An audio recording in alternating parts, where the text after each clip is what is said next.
এখানে এই যে কুয়া খনন করা হয় পার্মানেন্টলি, দুবরাজপুরের মানুষজন এই কুয়া থেকে পানি তুলে ওনাদের দৈনন্দিন কাজ এবং পানীয় জলের অভাব পূরণ করেন।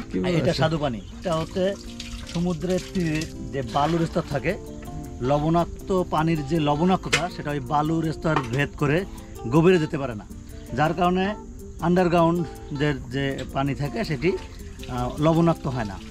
এবং এই কূপ কিন্তু ওনারা ঢেকে রেখে যাবেন 5 মাস পরে আবার, এবং যখন ওনারা আসবেন আগামী বছর তখন ওনারা এসে এটা প্রথমে পরিষ্কার করবেন, কারণ তখন অনেক ময়লা পড়ে, তখন এটা পরিষ্কার করে তারপরে এটা পানি যেন পানের উপযোগী হয় সেটা ওনারা করবেন।